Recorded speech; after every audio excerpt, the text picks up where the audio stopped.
ओम शांति। आज हम सुनते हैं 24 दिसंबर के ईश्वरीय महावाक्य।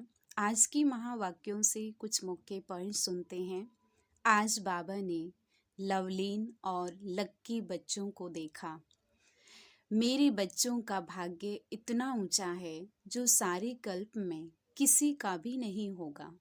बाप दादा ने देखा 3 बातों में समान बैलेंस कम है: सोचना, बोलना, करना। बैलेंस नहीं बनता, इसका कारण बाबा ने बताया। बीच बीच में निश्चय और नशा मर्ज हो जाता है। बाबा ने कहा फिर, लेकिन शब्द ही विघन रूप बनता है। लेकिन समाप्त होना अर्थात बाप समान समीप आना और समय को समीप लाना। अभी हर गुण को, हर ज्ञान की बात को संस्कार रूप में बनाओ। जो हो जैसे हो मेरे हो, ले तो जाना ही है मुझे। सिर्फ बाबा चाहते बाराती बनकर नहीं चलना, सजनी बनकर चलना। एक दूसरे की कमजोरियों को देखने की आंख को अब बंद करो। इन दोनों आंखों को तो बंद नहीं कर सकते, लेकिन मन की आंख को, जो कमजोरी देखने की आंख है, उसको अब बंद करो। अब सुनते हैं विस्तार से बाबा के महावाक्य। आज के रिवाइज अव्यक्त महावाक्य हैं 3 अप्रैल 1997 के। आज का सार है, पुराने संस्कारों को खत्म कर अपने निजी संस्कार धारण करने वाले एवर रेडी बनो। आज बाप दादा अपनी चारों ओर से विश्व के बाप के लव में लवलीन और लक्की बच्चों को देख रहे हैं। हर एक बच्चे के भाग्य पर बाप को भी नाज है कि मेरे बच्चे वर्तमान समय इतने महान हैं, जो सारे कल्प में, चाहे देवता स्वरूप में, चाहे धर्म नेताओं के रूप में, चाहे महात्माओं के रूप में, चाहे पदमपति आत्माओं के रूप में, किसी का भी इतना भाग्य नहीं है जितना आप ब्राह्मणों का भाग्य है। तो अपने ऐसे श्रेष्ठ भाग्य को सदा स्मृति में रखते हो, सदा ये आनंद गीत मन में गाते रहते हो कि वहाँ भाग्य विधाता बाप और वहाँ मुझ श्रेष्ठ आत्मा का भाग्य वहाँ। यह भाग्य का गीत सदा ऑटोमेटिक बजता रहता है।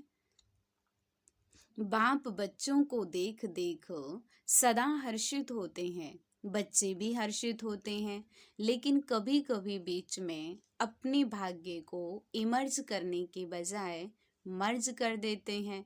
जब बाप देखते हैं कि बच्चों के अंदर अपनी सौभाग्य का नशा निश्चय मर्ज हो जाता है, तो क्या कहेंगे? ड्रामा। लेकिन बाप दादा सभी बच्चों को सदा ही भाग्य के स्मृति स्वरूप देखना चाहते हैं।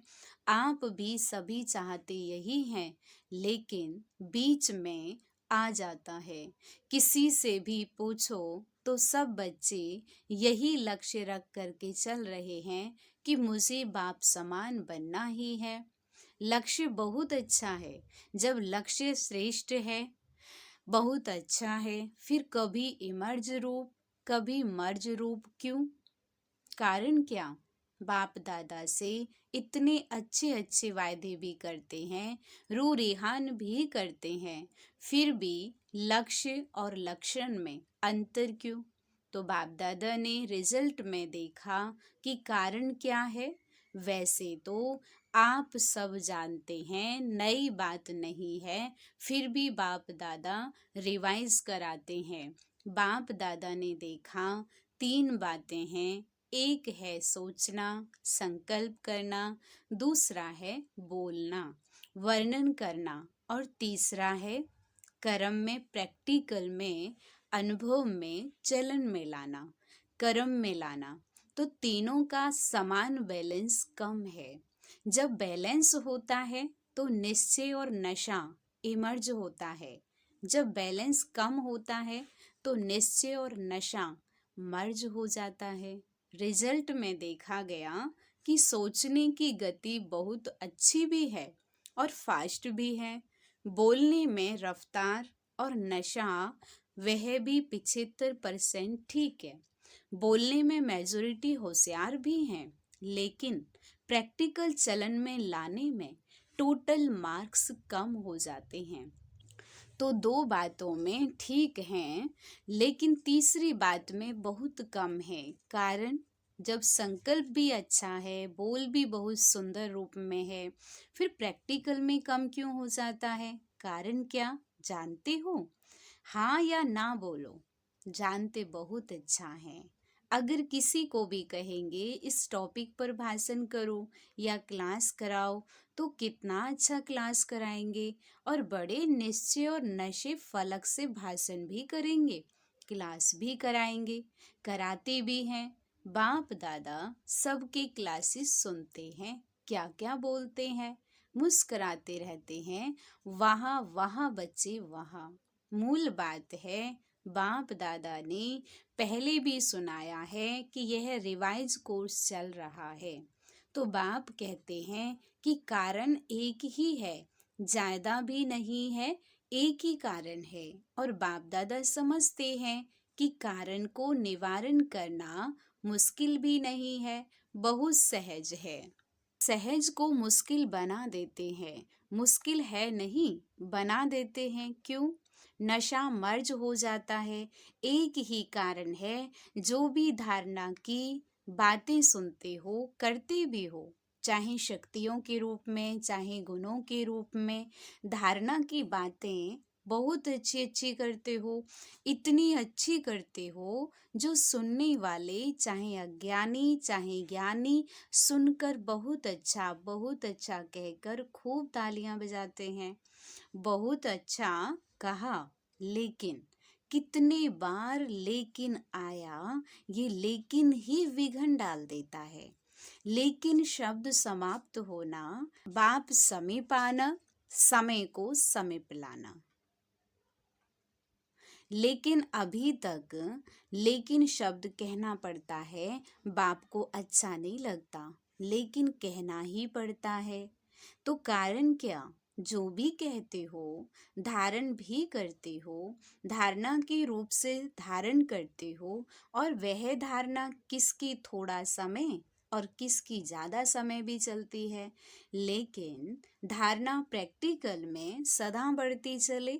उसके लिए यही मुख्य बात है कि जैसे द्वापर से लेकर अंतिम जन्म तक जो भी अवगुण व कमजोरियां हैं, उसकी धारणा संस्कार रूप में बन गई है।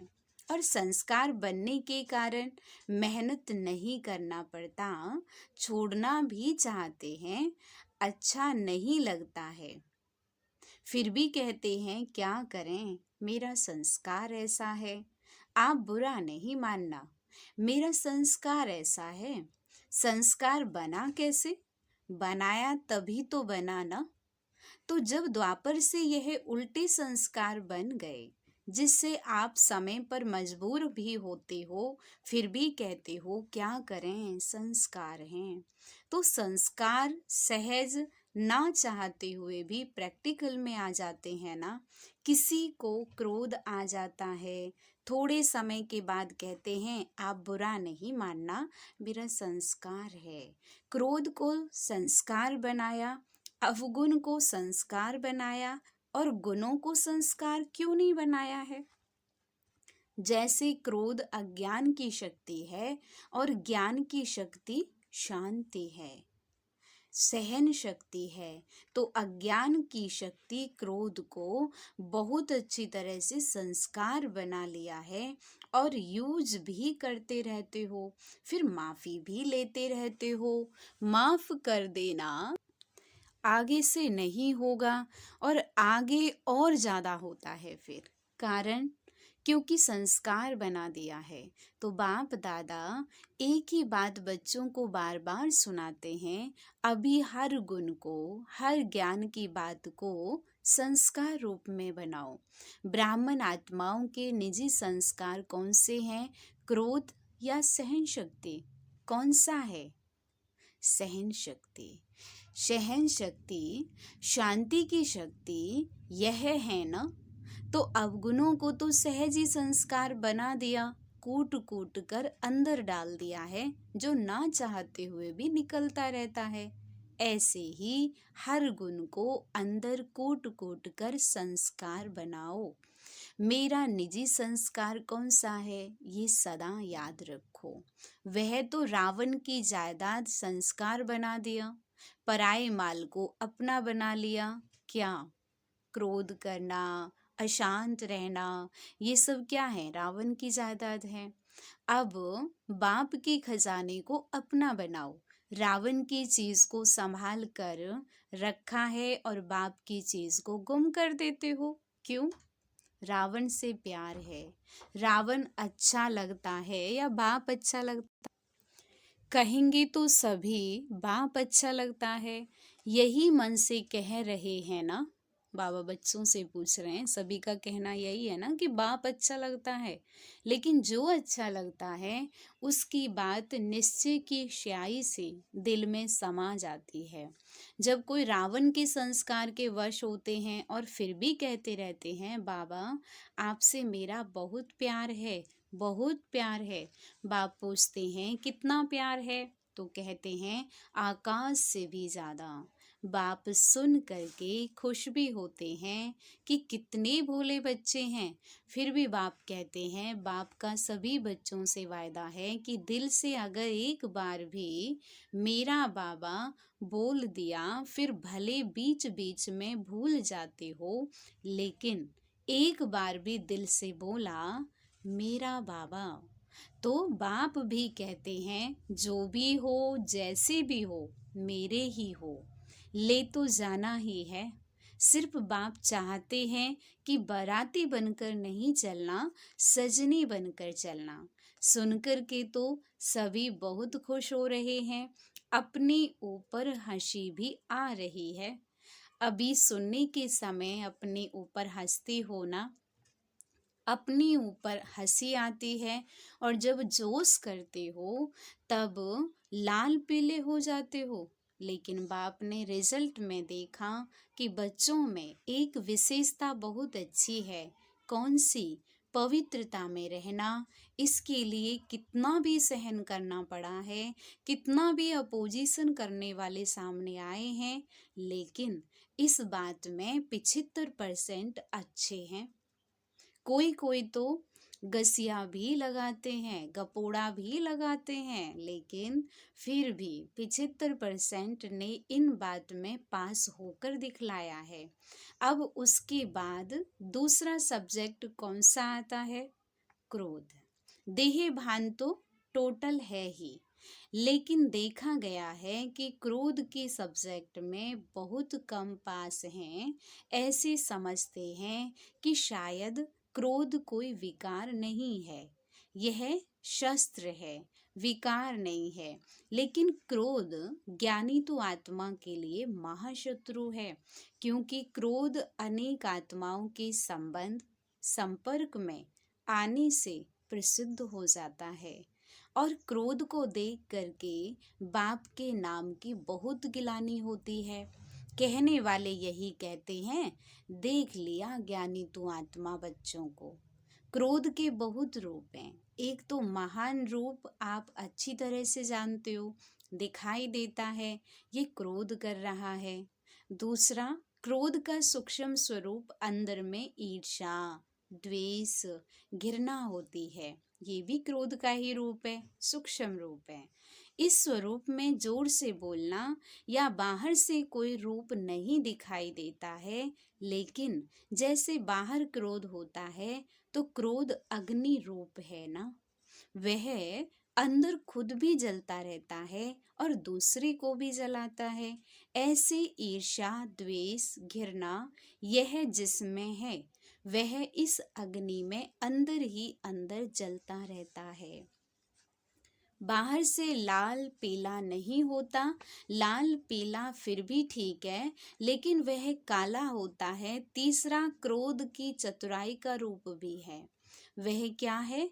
कहने में समझने में ऐसे समझते हैं, वह कहते हैं कि कहाँ कहाँ सीरियस होना ही पड़ता है, कहाँ कहाँ लौ उठाना ही पड़ता है कल्याण के लिए। अभी कल्याण है या नहीं, वह अपने से पूछो। बाप दादा ने किसी को भी अपने हाथ में लौ उठाने की छुट्टी नहीं दी है। क्या कोई मुरली में कहा है कि भले लौ उठाओ, कानून अपने हाथ में उठाओ, क्रोध नहीं करो? लौ उठाने वाले के अंदर का रूप वही क्रोध का अंश होता है। जो निमित्त आत्माएं हैं वह भी लौ उठाते नहीं है, लेकिन उन्हों को लौ रिवाइज कराना पड़ता है। लौ कोई भी नहीं उठा सकता, लेकिन निमित्त हैं तो बाप द्वारा बनाए हुए लौ को रिवाइज करना पड़ता है। निमित्त बनने वालों को इतनी छुट्टी है, सबको नहीं है। आज बाप दादा थोड़ा ऑफिशियली शिक्षा दे रहे हैं, प्यार से उठाना, क्योंकि बाप दादा बच्चों के लिखे हुए किए हुए वायदे देखकर सुनकर मुस्कुराते रहते हैं।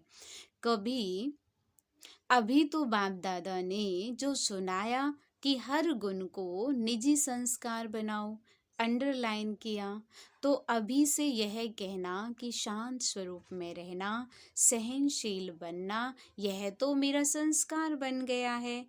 फिर बाप दादा जब मिलन मनाने आए तो इसे अपना निजी संस्कार बनाकर बाप दादा के आगे इन 5-6 महीने में दिखाना। इसलिए आज रिजल्ट सुना रहे हैं। क्रोध की रिपोर्ट बहुत आती है, छोटा बड़ा भिन्न भिन्न रूप से क्रोध करते हैं। अभी बाप दादा ज्यादा नहीं खोलते हैं, लेकिन कहानियां बहुत मजे की हैं। इसलिए आज से क्रोध को क्या करेंगे, विदाई देंगे। सभी ने ताली बजाई। देखो, ताली बजाना बहुत सहज है, लेकिन क्रोध की ताली नहीं बजे। बाप दादा अभी यह बार बार सुनने नहीं चाहते हैं, फिर भी रहम पड़ता है तो सुन लेते हैं। तो अब से यह नहीं कहना कि बाबा वायदा तो किया, लेकिन फिर आ गया, क्या करें, चाहते नहीं हैं, आ जाता है। आप ही माया को समझा दो, क्रोध को समझा दो। तो यह पुरुषार्थ भी बाप करे और प्रारब्ध बच्चे लेंगे, यह भी मेहनत बाप करे, तो ऐसा वायदा नहीं करना। जो फिर 5 मास के बाद रिजल्ट देखें, भले आप बताओ नहीं बताओ, बाप के पास तो पहुंचती है। ऐसी रिजल्ट ना हो, क्या करें, हो जाता है, सरकमस्टांस ऐसे आते हैं। बात बहुत बड़ी हो गई ना, बाप को भी समझाने की कोशिश करते हैं, बड़े होशियार हैं। कहते हैं बाबा छोटी मोटी बातें हम पार कर लेते हैं, यह बात ही बड़ी थी ना। अभी दोष किस पर रखा, बात पर। और बात क्या करती है, आई और गई। 5,000 वर्ष के बाद फिर बात आएगी। जो 5,000 वर्ष के बाद बात आनी है उस पर दोष रख देते हैं। ऐसे नहीं करना। क्या करूं, यह संकल्प में भी नहीं लाना। बाप दादा क्रोध के लिए क्यों विशेष कह रहा है, क्योंकि अगर क्रोध को आपने विदाई दे दी तो इसमें लोभ, इच्छा सब आ जाता है। लोभ सिर्फ पैसे और खाने का नहीं होता है, भिन्न भिन्न प्रकार की, चाहे ज्ञान की चाहे अज्ञान की, कोई भी इच्छा, यह भी लोभ है। तो क्रोध को खत्म करने से लोभ स्वतः खत्म हो जाएगा, अहंकार भी खत्म हो जाएगा। अभिमान आता है ना, मैं बड़ा, मैं समझदार, मैं जानता हूँ, यह क्या अपने को समझते हैं, तब क्रोध आता है। तो अभिमान और लोभ यह भी साथ साथ विदाई ले लेंगे। इसलिए बाप दादा विशेष लोभ के लिए ना कह करके क्रोध को अंडरलाइन करा रहा है। तो संस्कार बनाएंगे। अभी सब हाथ उठाओ और सबका फोटो निकालो। सबने हाथ उठाया। अभी थोड़ी सी मुबारक देते हैं, बहुत नहीं। जब फिर से रिजल्ट देखेंगे, फिर वतन के देवताएं भी, स्वर्ग के देवताएं भी आपके ऊपर वाह वाह के पुष्प गिराएंगे। आज से हर एक अपने में देखें, दूसरे का नहीं देखना। दूसरे की यह बातें देखने के लिए मन की आंखें बंद करना। यह आंखें तो बंद कर नहीं सकते ना, लेकिन मन की आंख बंद करना। दूसरा करता है या तीसरा करता है, मुझे नहीं देखना। बाप इतना भी फोर्स देकर कहते हैं कि अगर कोई विरला महारथी भी कोई ऐसी कमजोरी करे तो भी देखने के लिए और सुनने के लिए मन को अंतर्मुखी बनाना। हंसी की बात सुनाए, बाप दादा आज थोड़ा स्पष्ट सुना रहे हैं, बुरा तो नहीं लगता है? अच्छा, एक और भी स्पष्ट बात सुनाते हैं। बाप दादा ने देखा है कि मेजोरिटी समय प्रति समय, सदा नहीं, कभी कभी महारथियों की विशेषता को कम देखते और कमजोरी को बहुत गहराई से देखते हैं और फॉलो करते हैं। तो एक दो से वर्णन भी करते हैं कि क्या है, सबको देख लिया है। महारथी भी करते हैं, हम तो हैं ही पीछे। अभी महारथी जब बदलेंगे ना तो हम बदल जाएंगे। लेकिन महारथियों की तपस्या, महारथियों के बहुत काल का पुरुषार्थ उन्हों को एडिशन मार्क्स दिलाकर भी पास विद ऑनर कर लेती हैं। आप इसी इंतजार में रहेंगे कि महारथी बदलेंगे तो हम बदलेंगे, तो धोखा खा लेंगे। इसलिए मन को अंतर्मुखी बनाओ, समझा? यह भी बाप दादा बहुत सुनते हैं। देख लिया, देख लिया। हमारी भी तो आंखें हैं ना, हमारे भी तो कान है ना, हम भी बहुत सुनते हैं। लेकिन महारथियों से इस बात में रीस नहीं करना। अच्छाई की रेस करो, बुराई की रीस नहीं करो, नहीं तो धोखा खा लेंगे। बाप को तरस पड़ता है क्योंकि महारथियों का फाउंडेशन निश्चय अटूट अचल है।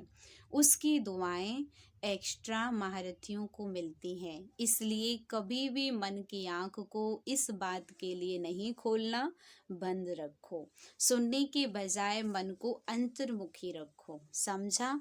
चारों ओर की सर्व बाप दादा की लवलीन आत्माएं, सर्व बाप की सेवाधारी आत्माएं, सर्व सहज पुरुषार्थ को अपनाने वाली श्रेष्ठ आत्माएं, सदा बाप समान बनने के लक्ष्य और लक्षण को समान बनाने वाली बाप के समीप आत्माओं को बाप दादा का बहुत बहुत याद, प्यार और नमस्ते। रूहानी हम बच्चों की रूहानी बाप दादा को नमस्ते नमस्ते। शुक्रिया बाबा, शुक्रिया।